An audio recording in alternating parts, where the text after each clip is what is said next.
That's the stock specific review.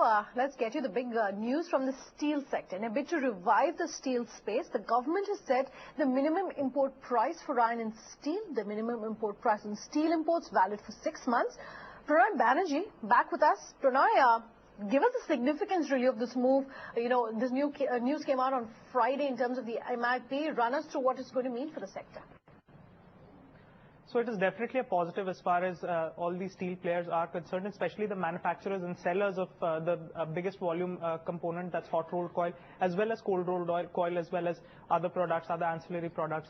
Now, the benefit of this is that it is a broad spectrum measure that has been used. So you have a minimum import price imposed across the spectrum of products, as opposed to something like an import duty hike or a safeguard duty hike that was implemented on only one product, that was hot rolled coil.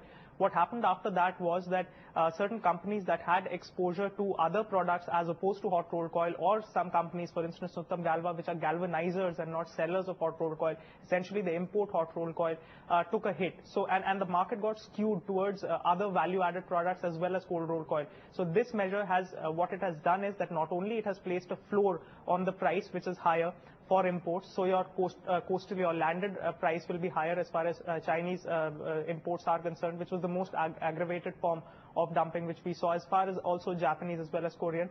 But it has also lent some bit of support on that end. So obviously there will be elbow room in terms of price. If you talk about the differential, was at around $310 to $320 per ton as far as Indian hot rolled coil is concerned. This was safeguard adjusted as far as the price goes. So this will clearly give an elbow room of almost 1,500 to 2,000 rupees per ton of a price increase.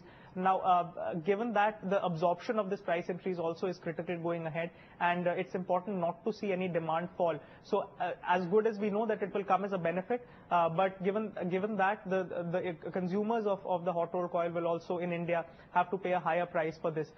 So most certainly it's a positive, and expect a positive reaction secularly across steel counters in today's session. Thanks, Pranay. We spoke to Steel Secretary Aruna Sundararajan, who said that while the minimum import price is an interim measure, the government is likely to look at anti-dumping duty too going ahead. MIP is envisaged as an interim measure, and we are looking at actual anti-dumping duties. For anti-dumping, we will actually need to investigate a case. The industry will have to establish what is the injury that has been suffered. But we do expect that in the coming months, the more stable measures that we will be putting in place will include anti-dumping.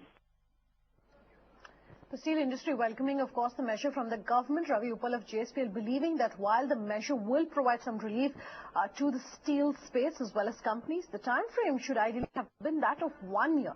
Hear him out. Step in the right direction. This kind of thing was required, was long overdue, and I'm glad that government has finally acted. I think the Indian steel industry in the last 18 months has gone through a very distressful time. So I'm glad a decision has been taken. I'm told that it's initially for a period of 6 months, and at the end of 6 months, the entire thing will be reviewed. That's fine with us. Of course, I would have wanted this to be there at least for a period of 1 year for us to come to a definite conclusion about the impact of the MIP.